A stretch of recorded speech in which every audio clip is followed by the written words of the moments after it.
మనరామానేడు కార్యక్రమంలో భాగంగా ఈరోజు పాలకొల్లు మండలంలో 1,62,00,000 రూపాయలతోటి ఈరోజు 4 పనులకు శంకుస్థాపన చేయడం జరిగింది. అందులో ప్రధానంగా పోలపల్లి జున్నూరు ఛానల్కి సంబంధించి 9.67 లక్షలు, బగ్గేశ్వరం చింతపురం జున్నూరు ఛానల్పై గ్రహదారి కోసం 22.20 లక్షలు, బగ్గేశ్వరం సత్యనారాయణపురం గ్రావెల్ రహదారి 69.30 లక్షలు, బగ్గేశ్వరం డ్రైన్ మీద ఏదైతే బాక్స్ ఇన్లెట్స్ ఏవైతే ఉన్నాయో దానికి 61 లక్షలు, మొత్తం 1,62,00,000 రూపాయలతోటి ఈవేళ 4 పనులకు ఈరోజు మన రైతు మన రామారెడ్డి కార్యక్రమంలో శంకుస్థాపన చేయడం జరిగిందని చెప్పి తెలియజేసుకుంటూ, ఈ రకంగా ఒక రైతు బిడ్డగా, ఒక వ్యవసాయం నుంచి వచ్చినటువంటి వ్యక్తిగా, ఆ రైతుల రుణం తీర్చుకునేటువంటి వ్యక్తిగా, అందరికీ అన్నం పెట్టేటువంటి అన్నదాతకు ఏ మాత్రం కూడా కష్టం ఉండకూడదు అనేటువంటి ఆలోచనతో ఈ నిధులు తీసుకురావడానికి ఆ రైతుల తరపున నేనే శ్రమించి, నేనే కష్టించి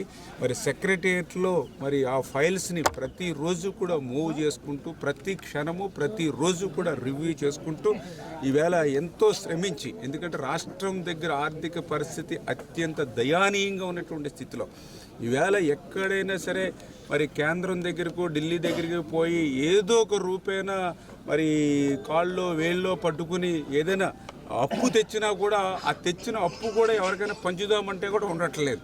గత 5 సంవత్సరాల జగన్మోహన్ రెడ్డి పుణ్యవాని తెచ్చినటువంటి అప్పు కూడా అది కూడా ఆవిరైపోతున్నటువంటి పరిస్థితి, ఆ యొక్క అప్పుల వడ్డీలు కట్టడానికి.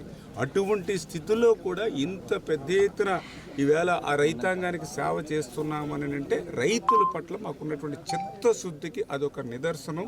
ఒక రైతు బిడ్డగా అది నా బాధ్యత అనేటువంటి విషయాన్ని గుర్తుపెట్టుకుని పనులు చేస్తున్నాననేటువంటి విషయాన్ని ఈ సందర్భంగా తెలియజేసుకుంటూ, ఇన్ని అభివృద్ధి కార్యక్రమాలు ఈరోజు కూడా చూస్తున్నాం. 1వ తారీఖు ఈవేళ 3,000 కోట్ల రూపాయలు ఆంధ్రప్రదేశ్ రాష్ట్రంలో పెన్షన్లు ఇచ్చేటువంటి రోజు.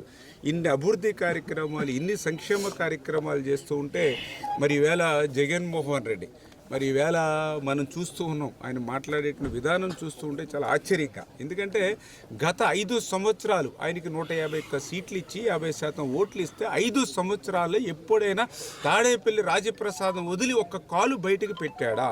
ప్రజలు ఇబ్బందుల కష్టాలు ఎప్పుడైనా భాగం పంచుకున్నాడా? మన గోదావరి వరదలు వస్తే ఆకాశంలోనే ఆయన తిరిగాడు, ఆకాశంలోనే వాగ్దానాలు ఇచ్చాడు. ఆ ఇచ్చినటువంటి వాగ్దానాలు ఆ గాల్లోనే కలిసిపోయినటువంటి పరిస్థితి.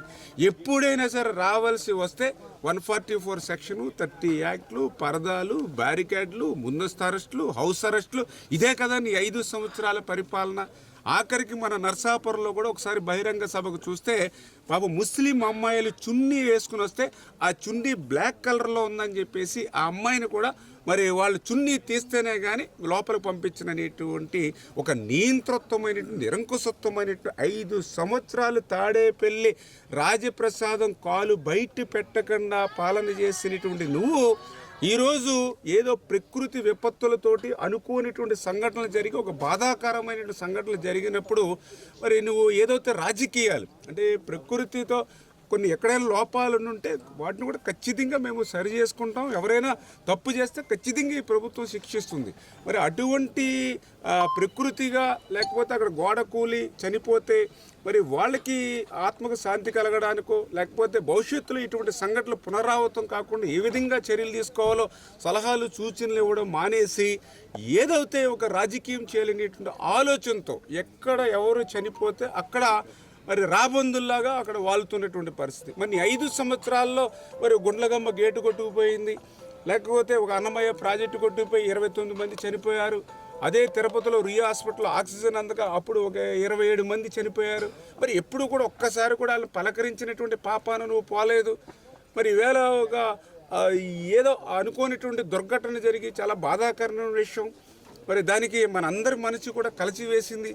దాన్ని ఎట్లా మనం భవిష్యత్తులో అటువంటి సంఘటనలు పునరావృతం కాకుండా ఎట్లా చేయాలనే దాని మీద దృష్టి పెట్టకుండా రాజకీయాలు చేసేటువంటి విధంగా నువ్వు వ్యవహరిస్తున్నటువంటి శైలి చూస్తూ ఉంటే ఈవేళ జగన్మోహన్ రెడ్డి వైఎస్ఆర్సీపీ పార్టీ అధ్యక్షుడు కాదు, ఆయన రాబందుల ముఠాకి ఒక అధ్యక్షుడిగా ఉన్నటువంటి పరిస్థితి ఈరోజు ఈ రాష్ట్రంలో కనిపిస్తున్నటువంటి స్థితి. ఖచ్చితంగా రేపు రాబోయేటువంటి రోజుల్లో ఏదైతే ఈవేళ అమరావతి రాజధాని కూడా, ఎందుకంటే